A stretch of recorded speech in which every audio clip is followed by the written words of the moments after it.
Qual é a empresa mais maligna do mundo? São as empresas de petróleo que esgotam os poços e envenenam nossa atmosfera.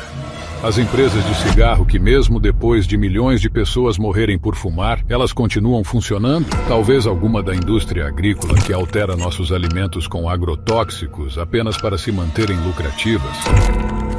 A verdade é que todas essas empresas são ruins em certo ponto. Mas uma empresa é pior do que todas juntas.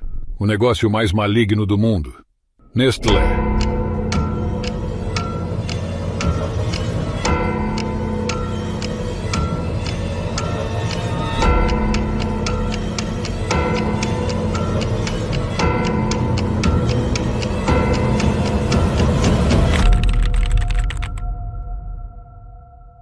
A Nestlé é a maior fabricante de alimentos do mundo, com mais de 2.000 marcas diferentes, produzidas em mais de 400 fábricas em 189 países. A empresa faz cerca de 100 bilhões de dólares em vendas anuais. De café expresso e de época, carne, Hot Pockets, Kit Kat, sorvetes, entre outros. Seria difícil, se não quase impossível, para você passar a vida sem usar algum desses produtos. Em 1967, preocupado com a alta taxa de mortalidade infantil, Henri Nestlé criou uma fórmula para bebês, um substituto à base de leite para bebês que não podiam tomar leite materno. A Nestlé tinha excelentes intenções e nunca comercializou seu produto como melhor do que o leite materno. Infelizmente, após sua morte, a integridade começou a desaparecer da empresa. Na década de 1970, os cigarros estavam no auge, em grande parte graças a campanhas publicitárias enganosas e habilmente elaboradas em torno deles. A Nestlé pegou uma página do caderno da Big Tobacco e executou uma campanha igualmente enganosa para empurrar sua fórmula para bebês nas massas, por meio de médicos pagos e anúncios obscuros. A Nestlé convenceu grande parte do público de que a fórmula era melhor do que o leite materno natural, uma alegação inegavelmente falsa. Mas o engano deles não parou por aí. A Nestlé então contratou centenas de vendedoras na África e na Ásia, vestiu-as como enfermeiras e as enviou para comunidades locais, com o propósito de proclamar os falsos benefícios da fórmula infantil para mães em todos os países em desenvolvimento. A critério da Nestlé, essas vendedoras davam amostras de fórmula para as mães que amamentavam, que duravam apenas o tempo suficiente para a mãe começar a produzir leite, mas não o suficiente para alimentar o bebê até que pudessem ser desmamados. Quando as amostras de fórmula acabaram, as mães que não podiam mais amamentar tiveram que comprar mais da fórmula da Nestlé. Como muitas dessas mulheres não podiam comprar a fórmula ou o leite com o qual ela deveria ser misturada, elas começaram a diluí-la com água. E em áreas onde a educação, principalmente para mulheres, nem sempre foi tão abrangente. Muitas mulheres não sabiam que a água que davam a seus bebês estava frequentemente contaminada. Milhões de crianças morreram devido à contaminação. Milhões de outros cresceram nutricionalmente deficientes. Em 1978, os executivos da Nestlé foram levados ao Senado dos Estados Unidos para explicar por que os bebês morriam após receberem a fórmula. Would you agree with me that your product should not be used where there is impure water? Yes or no?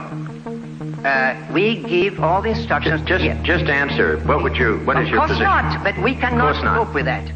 Como a maioria das corporações, recusou-se a assumir a responsabilidade pela forma como as mães preparavam a fórmula infantil. Feel that you have any responsibility? We can't have that responsibility, sir. May I make a reference to... You can't have that responsibility? No. Eles não foram totalmente exonerados. No entanto, em 1981, novos regulamentos foram implantados nos Estados Unidos, tornando ilegal a comparação do leite materno com a fórmula da empresa. O que era toda a estratégia de marketing da Nestlé? E esta cláusula foi o suficiente para parar a Nestlé?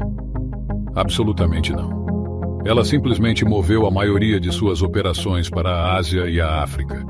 Enquanto mulheres e bebês nesses países em desenvolvimento sofreram muito mais, médicos em todo o mundo foram pagos para dar latas grátis às novas mães, principalmente fórmulas para bebês. Frequentemente, isso fazia com que os bebês nunca desenvolvessem o gosto pelo leite materno natural, a opção mais saudável e gratuita. A Nestlé continuou espalhando mentiras sobre sua fórmula. Mesmo que a Associação Pediátrica Americana, a Organização Mundial da Saúde, a UNICEF, e outros digam que o leite materno é sempre melhor se disponível. A Organização Mundial da Saúde acrescentou que a eliminação global da fórmula para bebês poderia salvar a vida de cerca de 820 mil crianças todos os anos. Quando você para e pensa sobre isso, mesmo por um segundo, é de partir o coração que esta empresa ainda possa comercializar agressivamente fórmulas infantis, quando sabemos o mal que isso pode causar aos bebês. É claro que há muitos motivos pelos quais um bebê não seria capaz de se alimentar com leite materno, ou que uma mãe não seria capaz de fornecê-lo.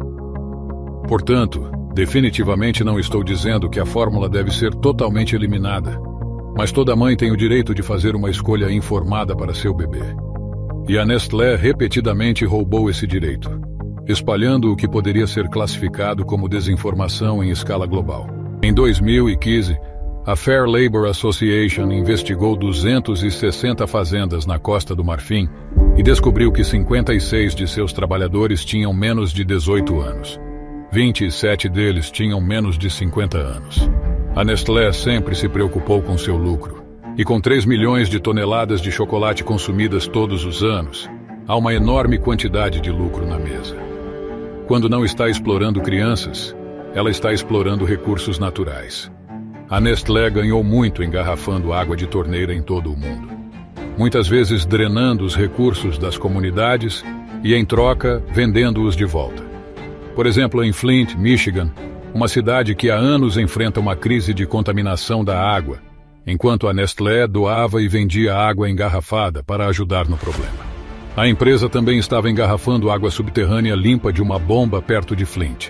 Um golpe semelhante está ocorrendo na África do Sul, onde a Nestlé comprou terras, o que impediu os cidadãos de acessar suas águas subterrâneas.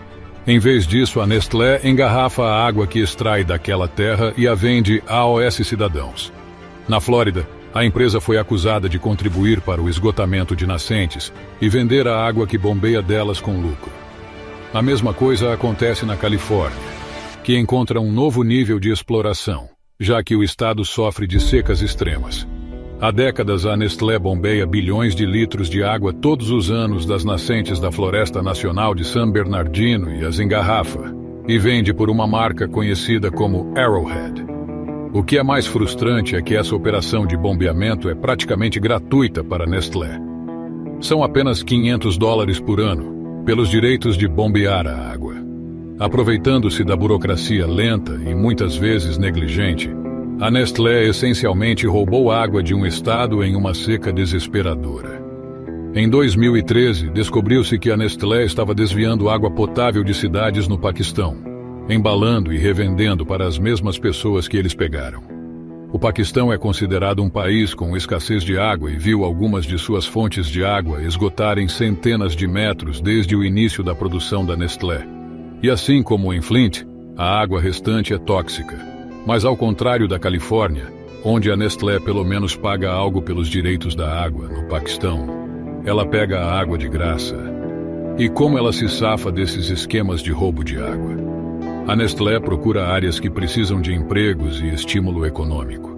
Ela negocia termos favoráveis com os governos locais ou quem controla os direitos da água, e prospera como um herói criador de empregos sem o conhecimento da comunidade, que na verdade ela está os prejudicando. Nem tudo que reluz é ouro. A Nestlé possui 27 instalações de água engarrafada somente na América do Norte, gerando $5 bilhões por ano em todo o mundo. Seu negócio de água gera cerca de $8 bilhões por ano. Tudo isso levanta uma questão bastante simples. A água não deveria ser um direito humano? Em caso afirmativo, por que empresas como a Nestlé, que retiram essa água das comunidades carentes, não são consideradas infratoras da lei? O ex-CEO da Nestlé, Peter Brubeck-Lamont, disse que a ideia de a água ser um direito humano é extrema. Und da gibt es zwei verschiedene Anschauungen. Die eine Anschauung, extrem würde ich sagen, wird von einigen von den NGOs vertreten, die darauf pochen, dass Wasser zu einem öffentlichen Recht erklärt wird. Das heißt, als Mensch sollten Sie einfach Recht haben, Wasser zu haben. Das ist die eine Extremlösung. Ja? Anos depois, ele voltou atrás nesse comentário. Let me make it clear from the beginning. I've always supported the human right to water. Mas já era muito tarde. A Nestlé também é conhecida por se envolver em práticas de negócios realmente agressivas. Em 2002, o governo etíope devia $6 milhões para a Nestlé. Apesar de o país estar passando por uma fome terrível, a Nestlé ainda exigia seu dinheiro. Ela poderia facilmente ter descartado como perdido, ou pelo menos esperado até que a situação estivesse mais estável. Eventualmente, depois de aumentar a pressão dos boicotes inicialmente recuados em 2013, Kinnisley foi acusado de uma suposta conspiração para fixar o preço do chocolate no Canadá, eliminando efetivamente a concorrência econômica. Uma das piores supostas más práticas da empresa é essa poluição plástica. A Nestlé é considerada uma das piores poluidoras de plástico do mundo, perdendo apenas para a Coca-Cola. O site da empresa diz que ela tem um compromisso de longa data com a sustentabilidade. Mas essa é uma avaliação realista de uma empresa que fabrica mais embalagens plásticas do que podemos contar? Para seu crédito, a Nestlé inaugurou o Institute of Packaging Sciences em Lausanne, na Suíça, com o objetivo de tornar todas as embalagens da empresa recicláveis ou reutilizáveis até 2025. Da mesma forma, depois de receber anos de críticas por seus produtos que levam à obesidade e diabetes tipo 2, a Nestlé está trabalhando para fazer fórmulas com açúcar reduzido, sem gordura saturada e sal. Também é prometido adicionar mais vegetais e ingredientes ricos em fibras. Mas conhecendo a Nestlé, por que deveríamos confiar em qualquer coisa que eles dizem? Pode parecer impossível evitar a empresa porque, de muitas maneiras, ela está tentando comprar marcas locais e independentes. Porém, em vez de comprar produtos embalados, você pode fazer um esforço para preparar sua própria comida. Escolha garrafas de água reutilizáveis em vez das de plástico, ou até mesmo olhando para um rótulo para ver se um produto distribuído pela Nestlé pode ajudá-lo a escapar do alcance da empresa. Mas no final, vale a pena o esforço? Cabe a você ou a alguns tentar evitar um gigante do mal como a Nestlé.